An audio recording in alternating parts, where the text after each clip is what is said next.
A paz do Senhor, igreja. Amém? Você está feliz hoje? Tem alguém triste? Quer vir aqui à frente receber oração? A gente depois pode orar, irmão? Mas mesmo quando a gente está triste, a gente chega na casa do Senhor, alguma coisa já muda dentro da gente, né? Louvado seja o Senhor. E louvado seja o Senhor pela sua vida, que se dispôs a estar hoje aqui. Nós vamos retomar o nosso estudo.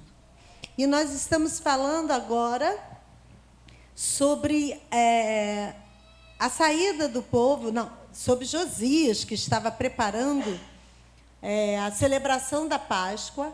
E nós começamos a falar sobre a Páscoa. E o resumo da Páscoa é que na Páscoa judaica eles celebram a saída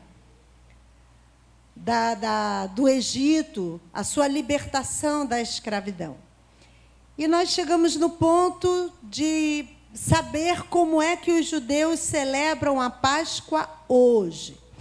Então, a Páscoa, Pessah, é comemorada pelos judeus até o dia de hoje em obediência à ordem do Senhor. Em Israel, a celebração leva 7 dias. E aqueles que estão na diáspora, quer dizer, aqueles que estão fora de Israel, a celebração dura 8 dias. E a Páscoa judaica, ela em determinados anos, ela pode coincidir com a Páscoa cristã, com a nossa Páscoa. Mas os sentidos, o significado, eles são diferentes. Na judaica, eles celebram a passagem do anjo da morte que passou sobre as casas dos judeus e eles não foram feridos na época da 10ª praga do Egito. Agora, a nossa Páscoa cristã, ela celebra o sacrifício de Jesus Cristo, a sua morte e a sua ressurreição. Nós não podemos focar apenas na morte, no sacrifício de Jesus, mas precisamos também relembrar que o que é mais importante de tudo isso é a sua ressurreição. E como é que eles celebram a Páscoa? A primeira coisa que eles fazem quando vão celebrar a Páscoa, eles vão fazer uma grande limpeza dentro de casa. Então, irmãos, já tem uma coisa que a gente precisa aprender. Tem que ter faxina dentro de casa de vez em quando. Coisa acumulada dentro de casa, sujeira dentro de casa, isso atrai demônio. Então, a gente precisa limpar a nossa casa, a gente precisa jogar coisa velha fora. Coisa antiga vai para o museu, coisa velha vai para o lixo, certo? E eles começam a remover dentro de casa aquilo que era proibido ter durante a Páscoa. E quem lembra o que era proibido? O fermento. Era proibido fermento dentro de casa. Então, eles fazem o quê? Eles fazem, hoje, estou falando de hoje, eles fazem uma faxina e retiram todo o fermento dentro de casa. Isso vai remontar, vai levar à memória a passagem do Egito, quando eles foram chamados para sair do Egito, e eles não podiam esperar que o pão fermentasse. Eles precisavam levar a massa sem fermento. Pode colocar o slide 189, por favor? Nós temos aqui o jantar que é feito logo após a faxina, tirar todo o fermento. Eles inauguram a Páscoa, a celebração da Páscoa, com um jantar que se chama Seder. É o Seder de passagem, é o jantar da Páscoa judaica. Esse jantar vai ser a celebração. E existe uma certa liturgia que é feito nesse jantar. A primeira coisa que se faz é a leitura de um livro, o Haggadah. É um livro que contém a história da libertação dos judeus. E alguns alimentos que são colocados nesse jantar, numa ordem específica, e que tem um significado específico. O slide 190, a gente vai ver aqui o que os judeus comem na Páscoa. A gente tem o primeiro, o livro que eu falei para vocês, é esse livro que fica colocado no jantar, e eles vão ler a história, né? Você sabe que em hebraico se lê da direita para a esquerda e de trás para frente. Então, eles colocam esse livro, aqui está em inglês, e eles colocam um livro onde eles vão fazer a leitura, relembrar os textos, os temas que levaram o povo para aquela posição. A gente precisa também, a gente está recordando a palavra de Deus. Eu não sei você, se você lê a palavra só quando você precisa de uma resposta, se você lê a palavra, você que ministra a palavra, só quando você vai ter que ministrar a palavra. Mas é muito importante a gente ter o contato diário com a palavra, tal como a oração diária com o Espírito Santo, a comunicação diária com Deus na nossa vida, independente da nossa atribuição na igreja, do nosso ministério, do que temos que fazer, da nossa atividade. É uma coisa que nós precisamos primar por isso, né? Então, esse é o livro. E esse aqui é um prato específico. Ele se chama Queará. É um prato do Seder. É um prato para colocar os alimentos que serão servidos no jantar do Seder. O primeiro alimento está aqui, ó. Eu vou falando o nome e você vai achar aqui na tela e o alimento correspondente. O matzá é um pão sem fermento, é o pão ázimo ou asmo, que a gente escuta e lê na Bíblia. E quando eles foram autorizados a saírem do Egito, eles tiveram que pegar a massa que havia sido colocada sem fermentar e levar essa massa. Então, o que eles comem no jantar de Páscoa, no Seder, é um pão sem fermento, um pão bem fininho, a massa bem fininha. Esse que a gente está comendo na Santa Ceia, esse pão sem fermento, é essa massa bem fininha. Esse pão é colocado no prato. Qual o nome do prato? Diga Queará. Esse é o nome do prato. Então, eu posso colocar qualquer prato na mesa? Não. Na hora de celebração, precisa ter toda uma liturgia de respeito, de lembrança. Por isso, na Santa Ceia do Senhor, a gente também tem toda essa liturgia. Também é colocado o vinho. É um vinho especial que se coloca na celebração da Páscoa. Esse vinho não é fermentado.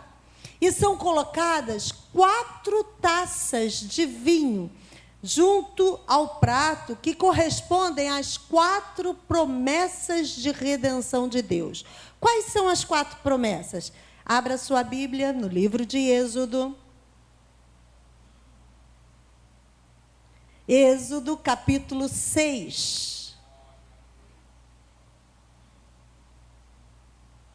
Êxodo, capítulo 6.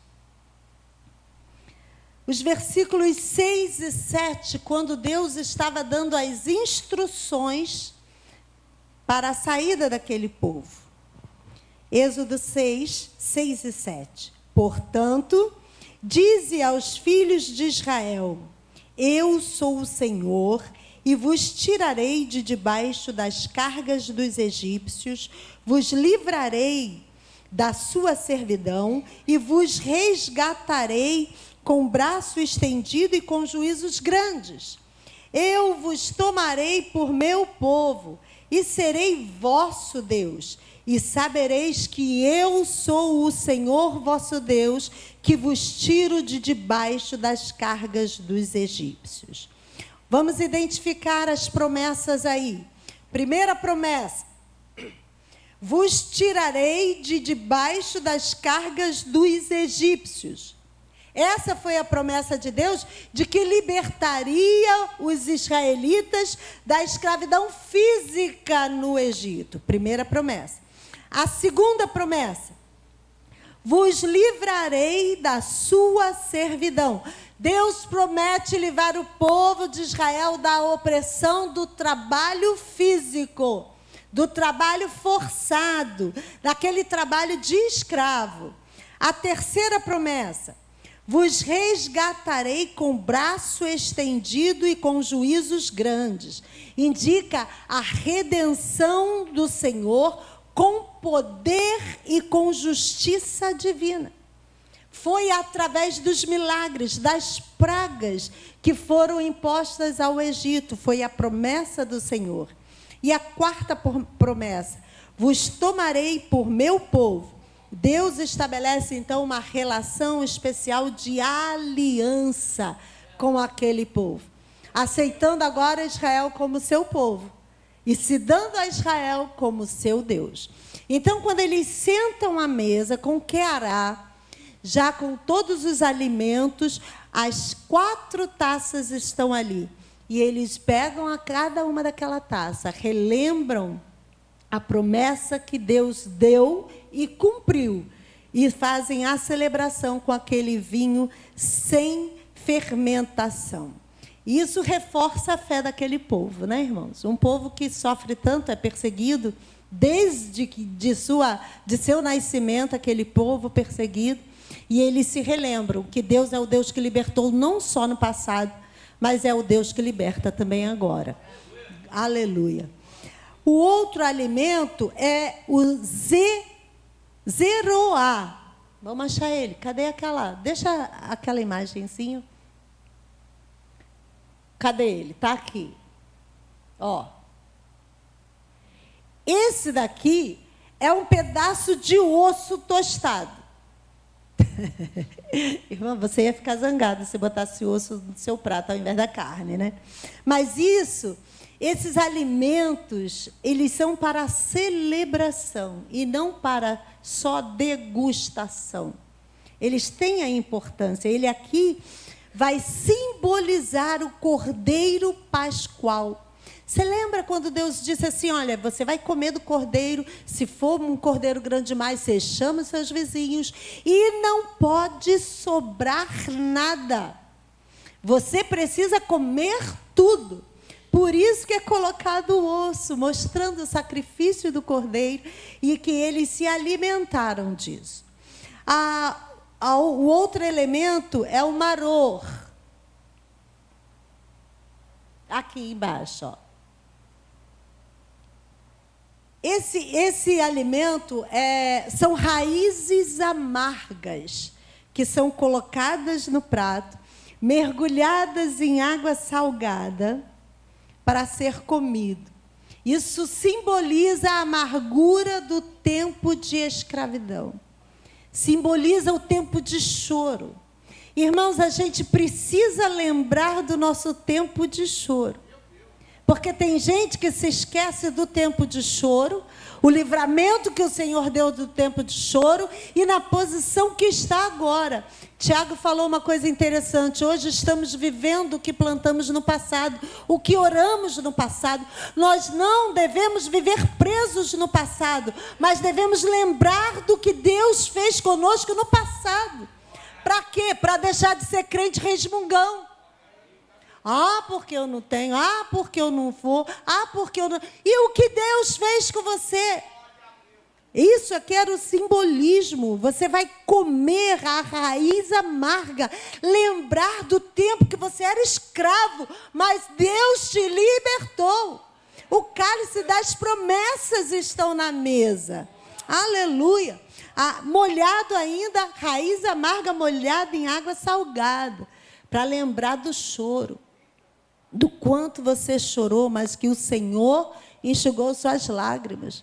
Do quanto você suou, você sofreu, mas o Senhor estava contigo e renovou a sua força. Charosset, que é uma pasta, esse aqui, ó. Pode ler charosset, Mas essa pasta ela é feita com maçã, com uva, com nozes, pode ter tâmara, pode ter canela nessa pasta, e ela vai simbolizar a argamassa, que eles eram obrigados a fazer com barro para fazer tijolos. Então, lá no Egito, eles eram escravos que faziam tijolos para que os egípcios pudessem fazer suas edificações. E na hora da Páscoa, de celebrar a Páscoa, eles vão lembrar dos tijolos, do trabalho que fazia para o opressor. Mas hoje estão libertos do opressor. Aleluia! E o último é o beitza, que é um ovo cozido. Está ali, um ovo que hoje a gente pode ainda comer ovo, amém? O ovo lembra a esperança de recuperação do templo do Senhor, que agora foi perdido, e ele vai falar do luto pela destruição do templo do Senhor. É interessante que esse povo mantém um luto, porque não tem o templo. E a gente tem templo, e a gente, às vezes, não valoriza o templo que o Senhor Deus deu para nós, né? Mas vai chegar um dia, espero que nenhum de nós esteja aqui, onde pessoas correrão para o templo, encontrarão um prédio, mas a vida que há dentro do templo não haverá mais. E eles fazem essa leitura. E interessante que o ovo é o único alimento que, quanto mais se cozinha, mais fica duro. Não é? Isso fala da dureza também, da alma, do coração. Esses alimentos, eles são consumidos durante o Seder, o jantar de Páscoa. Existem outras coisas que eles acrescentaram aqui no jantar, mas isso não é tão importante assim. Por que esse jantar é tão relevante na história judaica, que na última ceia, Jesus, quando foi cear com os seus discípulos, ele tinha um prato como esse, que Jesus era judeu, sim ou não? Ele era um judeu praticante? Sim, diga sim.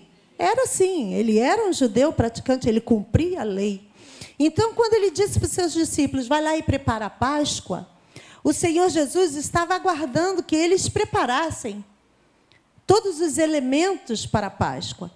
Não era assim, desse jeito tão bem elaborado, com um prato, um queará já preparado, um hagadá ali. Mas ele ia para celebrar a Páscoa conforme as orientações que já haviam sido dadas para a Páscoa. E nesse momento marcante da vida de Cristo como judeu, ele sentado diante de um prato típico da festa judaica, ele vai mudar o sentido dessa celebração. E aí entra a Páscoa cristã. Muitas religiões cristãs, elas seguem a Páscoa, elas celebram a Páscoa, que fala da crucificação, da morte, e celebra a ressurreição de Cristo Jesus. Isso foi iniciado pelos judeus, que depois se converteram, se tornaram discípulos do Senhor, e eles continuaram celebrando a Páscoa agora num outro modelo. E a Igreja Católica estabeleceu alguns parâmetros para a celebração da Páscoa. Você diz, veio a Igreja Católica. Irmãos, da onde surgiu a Igreja Católica lá atrás? Surgiu da organização da Igreja cristã, que nasceu após a morte de Jesus Cristo. Os irmãos começaram a pregar o Evangelho, e na primeira pregação foram 3.000 almas que aceitaram a Jesus, na segunda pregação, 5.000 almas. Você imagina, a gente aqui com 300, a coisa já é tensa. Imagina de uma hora para outra 3.000. Então, a igreja começou a se organizar, e a partir daí deram tanta tanta atenção à organização que começou a se perder a alma da operação do Espírito Santo. Sabe, irmãos, é importante a estrutura. É importante ter o microfone para todos vocês me ouvirem. É importante ter os instrumentos para que eles possam nos ajudar na adoração. Ajuda, nos empurra na adoração. É importante a cadeira que você está sentado. É importante esse prédio bonito, esse altar, o ar-condicionado. A estrutura é importante. Agora, nós não podemos viver para a estrutura. A estrutura é para nos dar um suporte para vivermos para o Senhor, para sentirmos o Espírito Santo, para agirmos por causa dele, não por causa da estrutura. Para a gente trabalhar, exercer ministério, não por causa da estrutura, mas é por causa dele. A estrutura é para dar o suporte. Chega um ponto da nossa história, que a gente não vai falar aqui, que é a história da igreja, que a estrutura se tornou mais importante do que o fluir do Espírito Santo. Então, muita coisa se desviou por causa disso. Mas, vamos voltar para a Páscoa? A Páscoa judaica tem uma ligação direta com a Páscoa cristã. Porque todas as duas falam da libertação, fala da mudança, da transformação. E dentro da tradição cristã, essa é a festa mais importante a ser celebrada. Agora, eu gostaria que você abrisse a sua Bíblia, por favor, na primeira carta de Paulo aos Coríntios, no capítulo 15.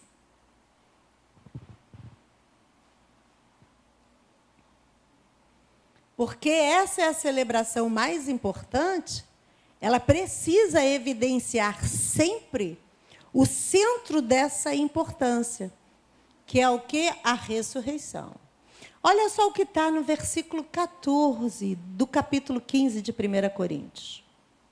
Olha isso. Se Cristo não ressuscitou, é vã a nossa pregação, e também é vã a vossa fé. A ressurreição de Cristo é o centro da mensagem do Evangelho. Porque Cristo ressuscitou dos mortos, ele disse a verdade, ele é Deus, porque ele ressuscitou. Porque Cristo ressuscitou dos mortos, nós temos a certeza de que os nossos pecados são perdoados, porque ele vive por nós. Porque Cristo ressuscitou dos mortos, ele nos representa diante de Deus e intercede por nós. Porque ele ressuscitou dos mortos, a morte foi derrotada. E nós também seremos ressuscitados um dia. Então, diferente da celebração por causa da morte, nós celebramos a ressurreição na Páscoa, porque se Cristo não ressuscitou, é vã a vossa fé. E é vã a nossa pregação, foi o que o apóstolo está falando. Se nós não aprendermos a focar na ressurreição, irmãos, a gente está olhando para o lugar errado. Sem a Páscoa sem ressurreição não tem sentido prático. Então, foi por causa do sacrifício de Jesus Cristo que nós ganhamos uma nova chance. Agora, vamos falar do período da Páscoa que nós celebramos, e celebramos recentemente o período da Páscoa. O domingo de Páscoa é quando se encerra a chamada Semana Santa. Eu fiquei, assim, interessada em saber o porquê a semana chamada Santa, como isso aconteceu, como foi trazido para o costume nosso. Então, a Semana Santa, ela começa a acontecer lá no Domingo de Ramos. Vamos falar da tradição católica. No Domingo de Ramos, que celebra a entrada de Jesus em Jerusalém, né? e as pessoas pegavam ramos de palmeiras e estendiam pelo caminho, tiravam as suas capas, estendiam a capa pelo caminho, e Jesus, montado num jumentinho, entrava na cidade, e eles clamavam e eles gritavam: Hosana ao que vem em nome do Senhor, celebrando a entrada de Jesus Cristo. Então começa com o domingo de Ramos e vai até a celebração da Páscoa, no domingo da Páscoa. E Jesus, chegando nesse dia que ele vai celebrar a Páscoa, ele reuniu os seus discípulos e ele disse aos discípulos o que iria acontecer com ele. Ele falou da traição e falou da negação de Pedro. Vamos ler esses dois textos? Porque ele está assentado na mesa de Páscoa. Mateus 26.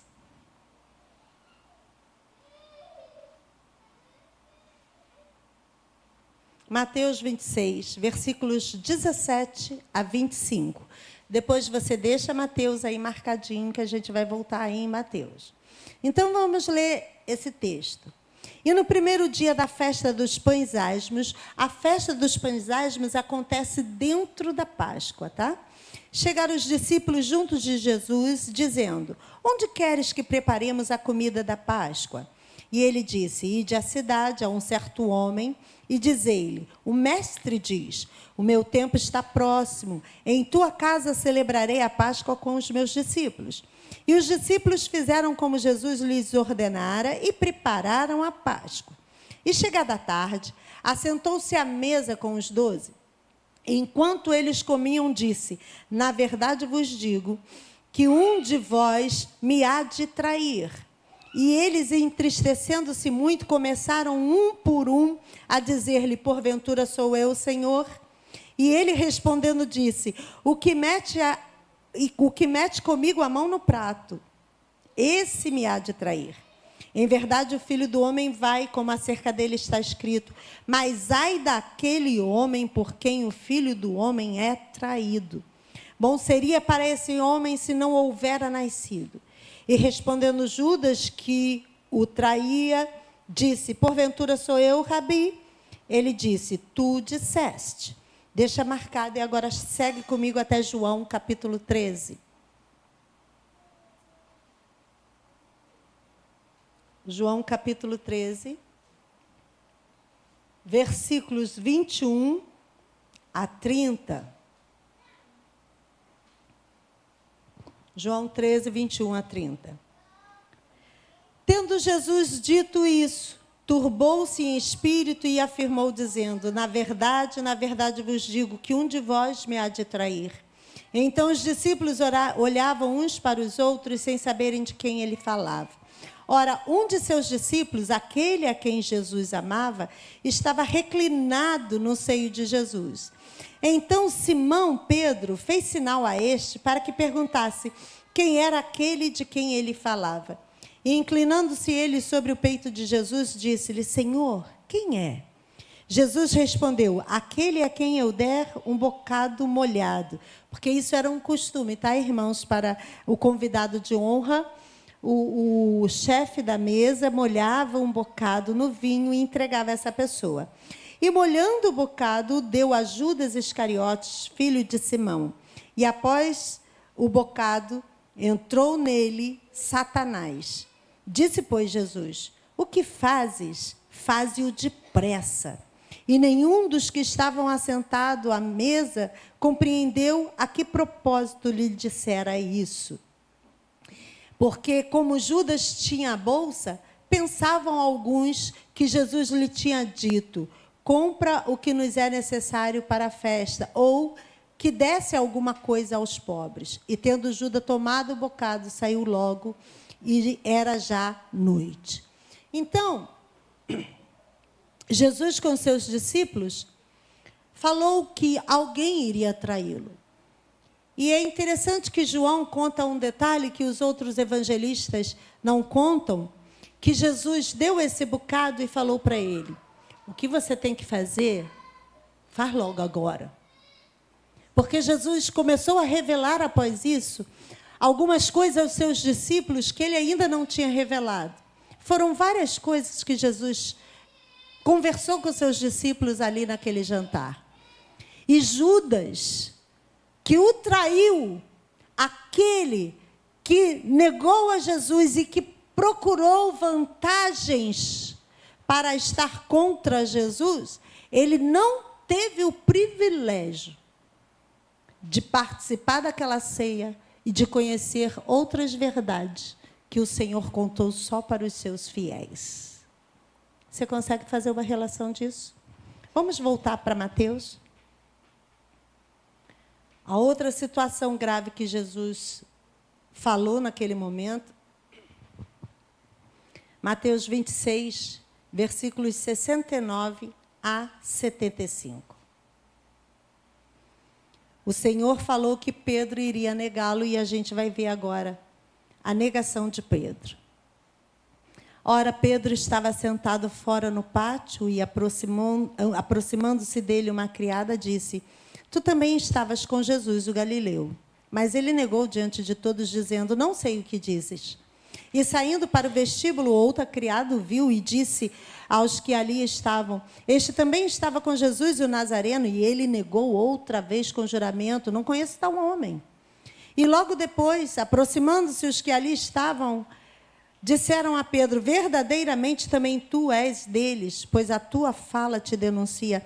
Então começou ele a praguejar e a jurar, dizendo: Não conheço esse homem. E imediatamente o galo cantou. E lembrando-se Pedro das palavras de Jesus que lhe dissera: Antes que o galo cante, 3 vezes me negarás. E saindo dali, chorou amargamente. Jesus falou da traição e falou da negação. Os dois falharam diante do Senhor. O Senhor Jesus sabia o que ia acontecer, mas o Senhor Jesus não interveio. No entanto, não deixou de amá-los. E Judas, ele traiu o Senhor, ele errou com o Senhor, ele talvez não entendesse o sentido real da missão de Jesus Cristo, e a sua vida terminou de modo trágico. Pedro também cometeu um grave ato, negou o Senhor. Aquele Pedro que tinha dito: Eu dou até minha vida pelo Senhor, também negou ao Senhor. Mas, apesar de sua falha, a sua vida foi uma vida triunfante. Por quê? Ele não deixou de crer que Jesus era o Senhor. Ele não deixou que a sua falha o enterrasse. Ele não deixou que o seu pecado fosse maior do que a graça de Jesus na vida. 2 tipos de pessoas que erraram com Jesus. Na hora que ele estava no momento mais frágil do Senhor. A gente precisa entender, irmãos, que o nosso erro maior é não aceitar a graça de Jesus Cristo. Todos nós erramos. E como diante de Deus não tem pecadinho e pecadão, pecado é pecado, o que a gente precisa é aceitar a graça do Senhor. É nos arrepender. Judas se arrependeu, mas se enforcou. Pedro se arrependeu e recebeu a misericórdia do Senhor. Bem, mas isso aconteceu no momento, e quando chega na quinta-feira, a quinta-feira da chamada Semana Santa, Jesus Cristo é preso. Preso, e Pedro estava lá no pátio, vendo Jesus Cristo ser preso.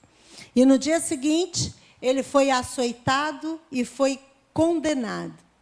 Na sexta-feira, Jesus Cristo foi crucificado e morreu. E aí, no sábado, o que acontece no sábado? Diga assim, nada. Jesus morreu, foi enterrado, sábado. Está lá quieto. E como é que a tradição católica chama o sábado? Sábado de aleluia. Por que sábado de aleluia? Pergunta para o seu irmão: por que é sábado de aleluia? Porque vai dar aleluia no sábado? Exatamente não.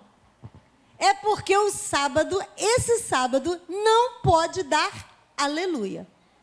É o sábado do silêncio. O mestre morreu, a terra estremeceu, depois a terra escureceu e se calou, porque o rei estava enterrado. Maria ficou em silêncio com a dor. Então não se dá aleluia, porque não há celebração, porque o Senhor está enterrado, morto. E aí, no final do sábado, vai se iniciar o domingo de Páscoa, a celebração. Aí é reintroduzida a adoração por causa da celebração da ressurreição. E aí se retorna o aleluia que foi oculto, que foi proibido no dia de sábado. Eu queria saber por que era sábado de aleluia. E a história é essa, o sábado de aleluia. Bem, há um grande paralelo. Há um grande paralelo entre a celebração judaica e a celebração cristã. A celebração cristã ressalta a ressurreição. E, olha, muitas das vezes as duas celebrações acontecem ao mesmo tempo. Mas por que estamos falando da Páscoa? Pergunta quem veio no estudo passado. Por que se está falando da Páscoa? Alguém sabe? Alguém lembra? Porque é tanto detalhe no estudo, né? Gente, o povo está aqui, ó, ligadão. É porque Josias, o rei Josias, estava reintroduzindo a celebração da Páscoa. Há 550 anos antes de Cristo.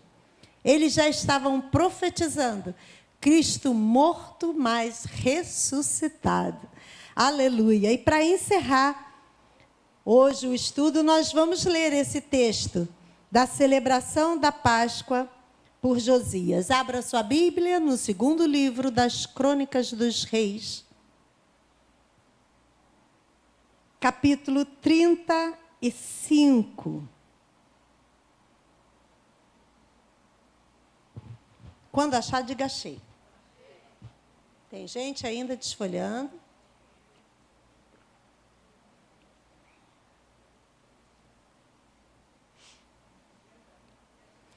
Segundo Crônicas, capítulo 35, versículos de 1 a 19. Então, Josias celebrou a Páscoa ao Senhor em Jerusalém, depois de tantos anos sem Páscoa. E mataram o cordeiro da Páscoa no 14º dia do mês primeiro. E Josias estabeleceu os sacerdotes nos seus cargos e os animou ao ministério da casa do Senhor. E disse aos levitas que ensinavam a todo Israel e estavam consagrados ao Senhor: ponde a arca sagrada na casa que edificou Salomão, filho de Davi, rei de Israel. Não tereis mais esta carga aos ombros. Agora servi ao Senhor vosso Deus e ao seu povo de Israel. Olha aí, levitas, servi ao Senhor vosso Deus e ao seu povo de Israel. E preparai-vos segundo as casas de vossos pais, segundo as vossas turmas, conforme a prescrição de Davi, rei de Israel, e conforme a prescrição de Salomão, seu filho. E estai no santuário, segundo as divisões das casas paternas de vossos irmãos, os filhos do povo. E haja para cada um uma porção das casas paternas dos levitas. E imolai a Páscoa, e santificai-vos, e preparai-a para vossos irmãos, fazendo conforme a palavra do Senhor dada pelas mãos de Moisés. E ofereceu Josias aos filhos do povo cordeiros e cabritos do rebanho, todos para os sacrifícios da Páscoa, em número de 30.000, por todos que ali se achavam, e de bois 3.000, Isso era a fazenda do rei. Também fizeram os seus príncipes ofertas voluntárias ao povo, aos sacerdotes e aos levitas. Ilquias e Zacarias e Jeiel, maioral da casa de Deus, deram aos sacerdotes para os sacrifícios da Páscoa 2.600 reses de gado miúdo e 300 bois. E Conanias e Semaías e Natanael, seus irmãos, como também Asabias e Jeiel e Josabade, maiorais dos levitas, apresentaram aos levitas para os sacrifícios da Páscoa 5.000 reses de gado miúdo e 500 bois. Aí, irmãos, está todo mundo oferecendo ao Senhor o sacrifício. Assim se preparou o serviço. E puseram-se os sacerdotes nos seus postos. Só uma pausa. Sacerdotes e levitas também precisam ofertar ao Senhor. Todos aqui, os sacerdotes, aqueles que serviam aos sacerdotes, os levitas, os líderes de levitas. Então, todos nós temos responsabilidades. Hoje, nós temos ofertas e dízimos que trazemos para o Senhor. Nenhum de nós está isento. Pelo contrário, aquele que não oferta, não deve trabalhar ministrando na casa do Senhor. Foi o que Josias fez. Vou colocá-los todos de volta no serviço, mas vocês vão oferecer o sacrifício. Continuando. 10. Assim se preparou o serviço e puseram-se os sacerdotes nos seus postos e os levitas nas suas turmas, conforme o mandado do rei. Então imolaram a Páscoa. E os sacerdotes aspergiam o sangue recebido nas suas mãos. E os levitas esfolavam as reses. E puseram de parte os holocaustos para darem aos filhos do povo, segundo as divisões das casas paternas, para o oferecerem ao Senhor, como está escrito no livro de Moisés. E assim fizeram com os bois. E assaram a Páscoa no fogo, segundo o rito. E as ofertas sagradas cozeram nas panelas e em caldeiras e em frigideiras, e prontamente as repartiram entre todo o povo. Depois, prepararam o que era preciso para si e para os sacerdotes, porque os sacerdotes, filhos de Arão, se ocuparam até a noite com o sacrifício dos holocaustos e da gordura. Por isso é que os levitas prepararam para si e para os sacerdotes, filhos de Arão. E os cantores, filhos de Asaf, estavam no seu posto, segundo o mandado de Davi, e de Asaf, e de Emã, e de Gedutom, vidente do rei, como também os porteiros a cada porta. Oh, aleluia, todo mundo no lugar. Não necessitaram de se desviarem do seu ministério, porquanto seus irmãos, os levitas, preparavam o que era necessário para eles. Assim se estabeleceu todo o serviço do Senhor naquele dia, para celebrar a Páscoa e sacrificar holocaustos sobre o altar do Senhor, segundo o mandado do rei Josias. E os filhos de Israel que ali se acharam, celebraram a Páscoa naquele tempo, e a festa dos pães asmos durante 7 dias. Nunca, pois, se celebrou tal Páscoa em Israel, desde os dias do profeta Samuel. Nenhum dos reis de Israel celebraram tal Páscoa, como a que celebrou Josias com os sacerdotes e levitas, e todo Judá e Israel que ali se achavam, e os habitantes de Jerusalém. No 18º do reinado ano de Josias, se celebrou a Páscoa. Aleluia. Quando Josias descobriu a maneira certa de celebrar a Páscoa no livro das alianças, ele ordenou que todos observassem a Páscoa da maneira certa. E a palavra de Deus deixa registrado: nunca se celebrou a Páscoa dessa forma. Irmãos, a Páscoa vai nos lembrar de festa, de celebração. Quando eu era adolescente, e adolescente gosta de rir, né? Gosta de brincar, não é que adulto não gosta, mas adolescente é um pouquinho mais espontâneo, para não falar exagerado, mas é um pouquinho mais espontâneo. E uma vez chegou uma irmã para mim e mandou eu ficar mais calma, ficar tranquila, diminuir a euforia. E ela usou para mim uma expressão que eu fiquei pensando durante algum tempo, e como adolescente eu demorei a discernir. E ela disse: você já viu na Bíblia escrito que Jesus ficava brincando e rindo por aí?